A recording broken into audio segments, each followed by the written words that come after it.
Hello friends, the reading capsule पर आप सभी का स्वागत है। कभी ऐसा हुआ है कि आपने सुबह उठकर ठान लिया कि आज से सब बदल जाएगा। आज से आलस नहीं करेंगे, फोन कम चलाएंगे, वर्कआउट शुरू करेंगे या फिर वो पुराना सपना पूरा करने के लिए पहला कदम उठाएंगे। लेकिन दोपहर होते होते वही पुराने पैटर्न, वही टालमटोल, वही सोच, चलो कल से पक्का शुरू करेंगे, और फिर वही कल कभी आता ही नहीं। अगर ये बात आपको जानी पहचानी लग रही है तो आप अकेले नहीं हैं। ऐसा हम में से लगभग हर कोई महसूस करता है। पर कुछ लोग वहीं रुक जाते हैं और कुछ लोग वहीं से अपनी असली शुरुआत करते हैं। तो आज हम बात करेंगे उसी फर्क की, उस छोटे से लेकिन सबसे जरूरी मोड़ की, जहां से बदलाव शुरू होता है, असल में शुरू होता है। चलिए शुरू करते हैं। चैप्टर 1, शांति की खोज की असली शुरुआत। क्या आपने कभी सोचा है कि हम सब शांति क्यों चाहते हैं? हर इंसान, चाहे वो अमीर हो या गरीब, किसी गांव में रहता हो या किसी बड़े शहर में, आखिरकार एक ही चीज की तलाश में है, भीतर की शांति। लेकिन दिक्कत यह है कि हमें ठीक से पता ही नहीं कि वो शांति है क्या, और सबसे बड़ी बात, हम उसे ढूंढते कहाँ हैं। एक साधारण सुबह की असाधारण शुरुआत कल्पना कीजिए। एक इंसान की नाम कुछ भी हो सकता है, लेकिन उसकी हालत शायद आपकी जैसी ही है। सुबह उठता है तो लगता है आज से सब ठीक कर दूंगा। थोड़ी देर बैठता है, चुपचाप मन करता है कुछ शांत महसूस करने का। लेकिन जैसे ही आंखें खोलता है, फोन की नोटिफिकेशन, बाहर का शोर, बीते कल की चिंताएं और आने वाले कल का डर, सब मिलकर उसे घसीट लेते हैं वापस उसी दौड़ में जहां ना शांति है न ठहराव। ओशो कहते हैं यही असली समस्या है, हम शांति को गलत जगह ढूंढते हैं। शांति कोई चीज नहीं है जो आपको बाहर से मिले। ओशो बहुत सीधी बात करते हैं। वो कहते हैं तुम शांति को पाना चाहते हो, लेकिन शांति को पाने की कोई जरूरत नहीं, क्योंकि वह तो पहले से ही तुम्हारे भीतर है। अब ये बात सुनने में बहुत खूबसूरत लगती है, लेकिन दिमाग में सवाल उठता है, अगर शांति मेरे अंदर ही है तो फिर मैं उसे महसूस क्यों नहीं कर पाता? इसका जवाब है मन का शोर। हमारा मन एक भीड़ बन चुका है, विचारों की, यादों की, डर की, इच्छाओं की। ओशो इसे एक झील से तुलना करते हैं। अगर आप झील के पानी को देखना चाहें तो उसमें पत्थर मत फेंकिए, उसे शांत रहने दीजिए, तभी उसकी गहराई और सुंदरता दिखाई देगी। वैसे ही जब आप अपने विचारों के साथ लड़ना बंद करते हैं, उन्हें सिर्फ देखना शुरू करते हैं, तो मन धीरे धीरे शांत हो जाता है, और वही मौन, वही खालीपन शांति बनकर उभरता है। ध्यान, मन को देखने की कला। यहां ओशो ध्यान की बात करते हैं, पर ध्यान उनके लिए कोई तकनीक नहीं है, कोई पूजा या कर्मकांड नहीं। ध्यान का मतलब है साक्षी भाव में जीना। आप जो भी कर रहे हैं बस पूरी जागरूकता के साथ कीजिए। जब आप खाना खा रहे हों तो सिर्फ खाने को महसूस कीजिए, जब चल रहे हों तो हर कदम को महसूस कीजिए।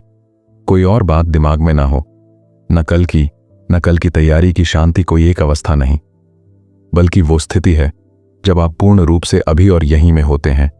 क्या यही सब कुछ है? नहीं, ये सिर्फ शुरुआत है। ओशो कहते हैं कि जब आप सच्ची शांति की ओर बढ़ते हैं तो आपको बहुत सी पुरानी चीजें छोड़नी पड़ती हैं। आपकी पहचान, आपके डर, आपका मैं, क्योंकि जब तक मैं है तब तक संघर्ष है, और जहां संघर्ष है वहां शांति नहीं टिक सकती। अगर शांति हमारे भीतर ही है तो फिर मन हमें इससे दूर क्यों करता है? और क्या हम बिना मन के भी कुछ महसूस कर सकते हैं? यही सवाल हमें लेकर जाएगा अगले अध्याय की ओर, जहां हम समझेंगे मन का असली स्वभाव क्या है और क्या हम वाकई उससे अलग हो सकते हैं। आप तैयार हैं अपने भीतर उतरने के अगले कदम के लिए? चैप्टर 2, मन है कौन और यह हमें क्यों भटकाता है। आप कभी अकेले बैठे हों तो गौर किया है कि आपका शरीर भले शांत हो, लेकिन अंदर एक और दुनिया चल रही होती है। विचारों की आवाजें, कुछ पुरानी बातें, कुछ कल्पनाएं, कुछ डर, कुछ उम्मीदें। ऐसा लगता है जैसे कोई लगातार बोल रहा है, रुक ही नहीं रहा। और यही वो जगह है जहां से ओशो चैप्टर 2 की शुरुआत करते हैं। मन को समझे बिना शांति की तलाश अधूरी है। मन एक जरूरी लेकिन बेचैन साथी। ओशो कहते हैं मन कोई दुश्मन नहीं है, ये एक जरूरी यंत्र है, एक टूल जिसकी वजह से आप सोच सकते हैं, योजनाएं बना सकते हैं, भूतकाल से सीख सकते हैं, भविष्य की तैयारी कर सकते हैं। लेकिन समस्या तब होती है जब हम खुद को ही मन समझ बैठते हैं, जैसे कोई ड्राइवर कार में बैठकर कहे मैं ही कार हूं, तो वो जरूर किसी हादसे की तरफ जा रहा है। वैसे ही जब हम कहते हैं मैं दुखी हूं, मैं डरा हुआ हूं, मैं परेशान हूं, तो हम ये भूल जाते हैं कि ये सब मन में हो रहा है। हम उसमें शामिल हो जाते हैं, उसका हिस्सा बन जाते हैं। ओशो का नजरिया, मन को अलग से देखो। ओशो एक बहुत सरल तरीका बताते हैं। वो कहते हैं मन को बदलो मत, उसे रोको मत, उसे सुधारो भी मत, बस उसे देखो। सिर्फ देखो कि क्या चल रहा है। जैसे आप सड़क पर खड़े होकर ट्रैफिक को जाते हुए देखते हैं, वैसे ही अपने मन के विचारों को देखें। कुछ पल चुपचाप बैठिए और अपने भीतर आने वाले विचारों को बिना रोके, बिना जज किए सिर्फ देखिए। धीरे धीरे आप समझेंगे कि आप विचारों से अलग हैं। आप उन्हें देख सकते हैं। इसका मतलब आप विचार नहीं, दर्शक हैं। मन कभी खाली क्यों नहीं होता? ओशो एक बड़ा गहरा सवाल उठाते हैं कि मन हमेशा व्यस्त क्यों रहता है। उसका जवाब है डर। मन को अगर खाली छोड़ दिया जाए तो भीतर जो सन्नाटा है वो डराने लगता है, क्योंकि उस मौन में आपको खुद का सामना करना पड़ता है। आपकी अधूरी इच्छाएं, आपके झूठे मुखौटे, आपके दबे हुए सवाल। मन उसी मौन से बचने के लिए लगातार आवाजें पैदा करता रहता है। विचारों का एक अंतहीन सिलसिला। तो इसका हल क्या है? ओशो कहते हैं हल सिर्फ एक है, मौन में उतरना और मन के पार जाना। लेकिन मन के पार जाने का मतलब कोई संघर्ष नहीं, कोई युद्ध नहीं, बल्कि धीरे धीरे ध्यान के जरिए एक जागरूक देखने वाले की तरह हर विचार को देखना, हर भावना को देखना। और फिर एक समय आता है जब देखने वाला इतना स्थिर हो जाता है कि विचार खुद ही शांत हो जाते हैं। मन खुद ही थक कर बैठ जाता है और वहीं से शांति की झलक मिलने लगती है। अगर हम मन नहीं हैं, तो फिर हम कौन हैं? क्या हमारी असली पहचान कोई और है? और क्या वही पहचान शांति और आनंद की असली चाबी है? इसी सवाल को लेकर हम बढ़ेंगे अगले अध्याय की ओर, जहां ओशो हमें मिलवाते हैं स्वयं से, उस सच्चे मैं से जो मन और शरीर से परे है। चैप्टर 3, मैं कौन हूं सच में? आपने कभी आईने में देखकर खुद से पूछा है मैं कौन हूं? वास्तव में कौन हूं? नाम से क्या पता चलता है? कोई हमें राम कहता है, कोई सीमा, कोई डॉक्टर, कोई बेटा, कोई दोस्त। पर ये सब तो पहचाने हैं, रोल हैं, जो समय समय पर बदलते रहते हैं। ओशो कहते हैं हम खुद को वही समझने लगते हैं जो दूसरों ने हमें बताया है। पर क्या आपने खुद से कभी सीधा सवाल किया है मैं असल में कौन हूं? जब सारे नाम, सारे रोल, सारे ख्याल चुप हो जाएं। ओशो एक बड़ी ही प्यारी कहानी सुनाते हैं। वो कहते हैं हमारी पहचान एक प्याज की तरह होती है। बहुत सारे छिलके बचपन से लेकर अब तक जमा हुए, पर जब आप एक एक कर छिलकों को हटाते हैं तो अंत में क्या बचता है? कुछ नहीं। लेकिन ये कुछ नहीं डरावना नहीं होता, बल्कि वही तो असली आप होते हैं। एक मौन, एक जागरूकता, एक उपस्थित होना।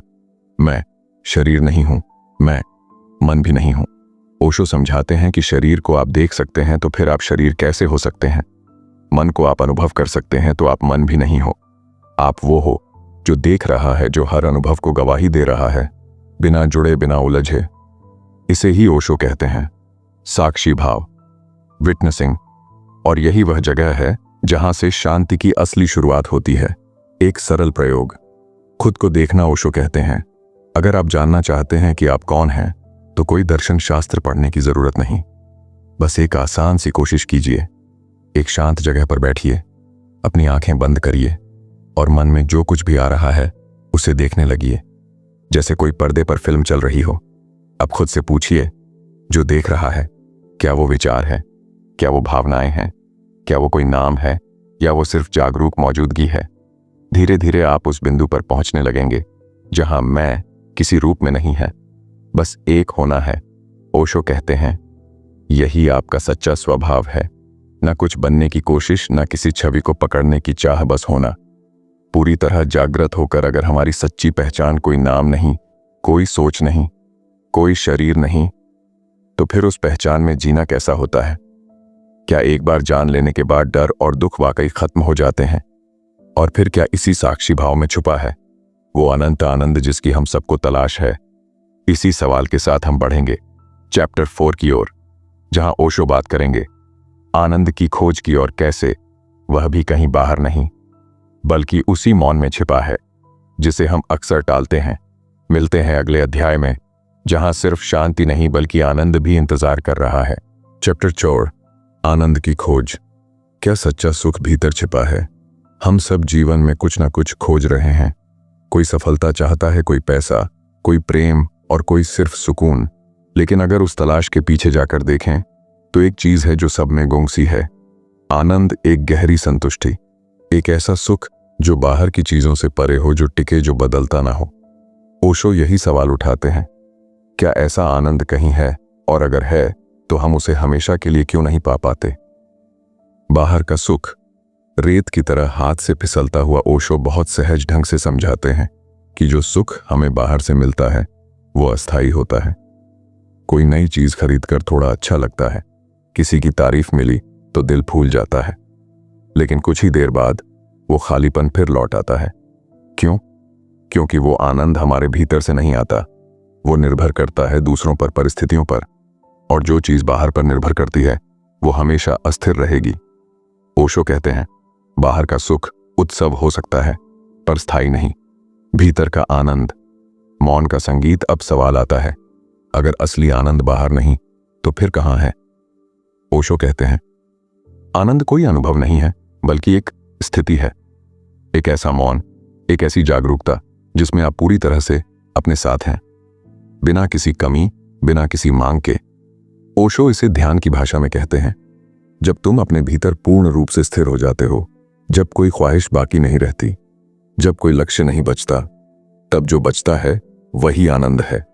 ओशो एक बहुत सरल उदाहरण देते हैं। एक बच्चा गुब्बारे के पीछे दौड़ता है। उसे लगता है कि अगर वो उसे पकड़ लेगा तो बहुत खुश हो जाएगा। वो भागता है, कूदता है, गिरता है, और जब गुब्बारा मिल जाता है वो बस कुछ सेकंड हंसता है, फिर एक नया रंग देखकर फिर भागना शुरू कर देता है। बच्चा बदलता नहीं, हम बस बड़े होकर गुब्बारों को कार, पद, रिश्ते और पहचान में बदल देते हैं, लेकिन दौड़ वही रहती है, थकावट भी वही और खालीपन भी वही। तो क्या आनंद पाना मुश्किल है? ओशो कहते हैं, नहीं, आनंद पाना मुश्किल नहीं है, उसे खोजना गलत है। क्योंकि आनंद कोई चीज नहीं जो कहीं और छुपी हो, वो तो वही है जहां आप अभी हैं, पर आप इतने विचारों में उलझे हैं, इतनी इच्छाओं में बह रहे हैं कि आपको खुद से मिलने का वक्त ही नहीं मिलता। जब मन शांत होता है, जब आप सिर्फ होते हैं, तब आनंद अपने आप उभरता है। वो कोई उपलब्धि नहीं है, वो तो आपका मूल स्वभाव है। अगर आनंद बाहर की चीजों से नहीं आता और वो हमारे भीतर पहले से ही मौजूद है, तो फिर हम उसे हर वक्त महसूस क्यों नहीं कर पाते? क्या इसमें कोई और बाधा है, कोई और पर्दा जो इस भीतर के आनंद को ढक देता है? जहां ओशो बात करेंगे अहंकार, ईगो की, उस झूठी पहचान की जो न सिर्फ शांति को बल्कि आनंद को भी हमसे दूर कर देती है।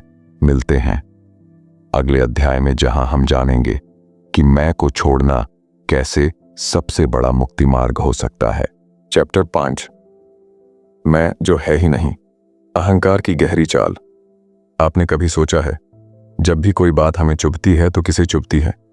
अगर कोई कुछ कह दे तो हम क्यों आहत हो जाते हैं? कोई हमें नजरअंदाज करे तो हम अंदर ही अंदर क्यों टूट जाते हैं? ओशो कहते हैं, जिसे दुख होता है, जो चोट खाता है, वो आप नहीं है, वो आपका अहंकार है। एक झूठा मैं जिसे आपने सालों में बनाया है। अहंकार एक नकली पहचान।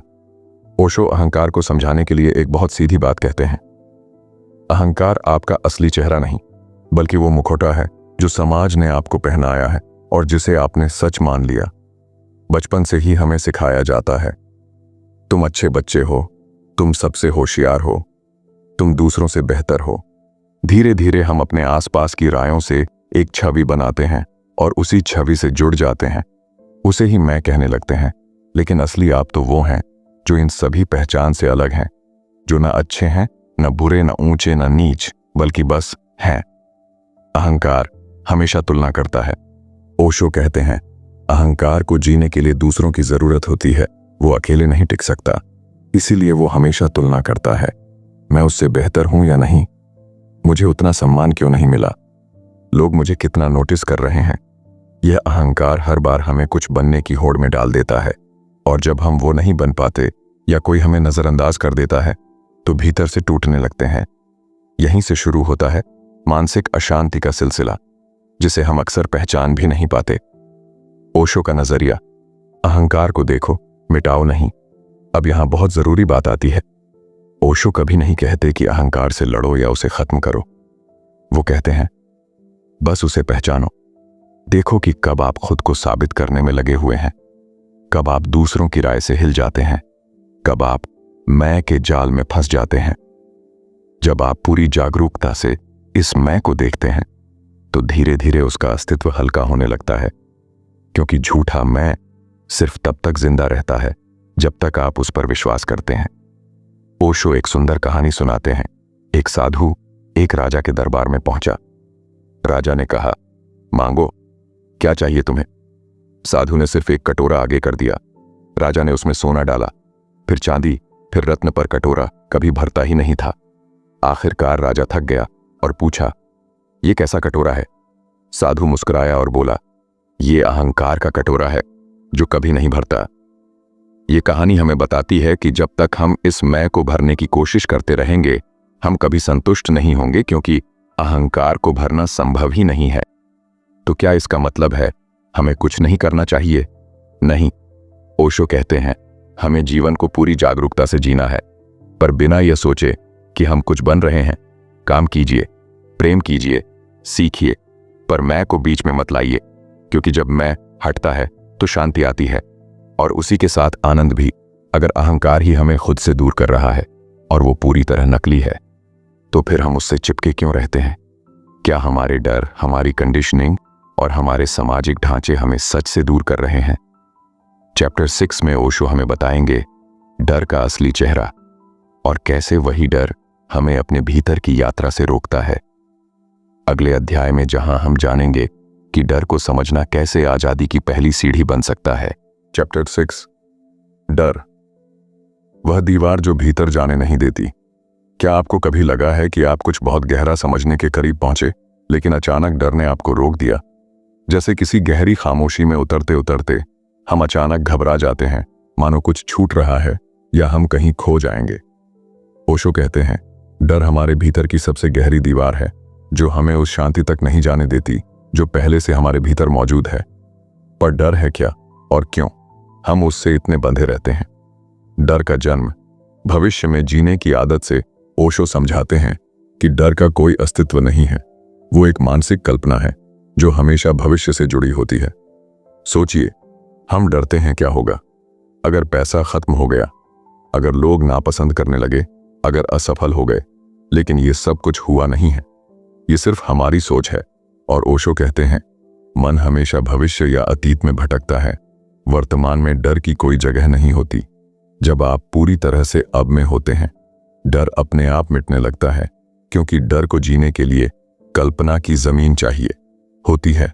डर और नियंत्रण एक गहरी सांठगांठ। हम डरते हैं क्योंकि हम चीजों को नियंत्रित करना चाहते हैं। हमारा जीवन कैसा होगा, लोग हमें कैसे देखेंगे, हम सफल होंगे या नहीं, इन सब को हम अपने हिसाब से चलाना चाहते हैं। लेकिन ओशो कहते हैं जीवन कभी नियंत्रण से नहीं चलता, वो बहाव है। नदी की तरह जब हम इस बहाव को पकड़ने की कोशिश करते हैं तो डर पैदा होता है, और फिर हम अपने भीतर उतरने से भी डरने लगते हैं, क्योंकि वहां कोई नक्शा नहीं होता, कोई गारंटी नहीं होती, वहां बस मौन होता है, और ये मौन ही हमें सबसे ज्यादा डराता है। ओशो एक छोटी सी कहानी सुनाते हैं। एक बच्चा हर रात अपने कमरे के अंधेरे से डरता था। उसे लगता था वहां भूत है। एक दिन उसके पिता ने एक मोमबत्ती दी और कहा कि जाकर देखो उस कोने में क्या है। बच्चा कांपते हुए मोमबत्ती लेकर गया और पाया कि वहां बस एक पुराना कोट टंगा है। भूत कुछ नहीं था, सिर्फ उसका खुद का बनाया हुआ डर था। ओशो कहते हैं हमारे भीतर भी ऐसे ही अंधेरे कोने हैं जहां हम कभी गए ही नहीं, क्योंकि डर ने हमें रोक दिया। पर जब आप थोड़ी सी रोशनी, थोड़ी सी जागरूकता लेकर भीतर उतरते हैं तो आपको दिखता है डर था ही नहीं, सिर्फ भ्रम था। डर से लड़ो मत, उसे देखो। ओशो का दृष्टिकोण बहुत सीधा है। वो कहते हैं डर से भागो, मत लड़ो भी मत, बस उसे पूरी तरह से देखो। जब आप डर को देखने लगते हैं, उसे महसूस करते हैं, बिना उसकी कहानी में खोए, तो धीरे धीरे वो अपनी पकड़ खो देता है। डर तभी तक ताकतवर है जब तक आप उससे अनजान हैं। जब आप होश में आते हैं तो डर सिर्फ एक अनुभव बन जाता है, न कि कोई रुकावट। तो फिर क्या डर के पार जाना ही आजादी है? ओशो मानते हैं कि डर के पार जाने से ही ध्यान की यात्रा शुरू होती है, क्योंकि डर ही वो आखिरी परत है जो हमें खुद से मिलने नहीं देती। और जब ये परत गिरती है तो वही मौन जिससे आप घबराते थे अब सबसे मधुर संगीत बन जाता है, जहां कोई डर नहीं, कोई सवाल नहीं, सिर्फ होना है। आखिर में बस इतना ही कहना है कि हम सब किसी न किसी रूप में शांति और सच्चे सुख की तलाश में हैं।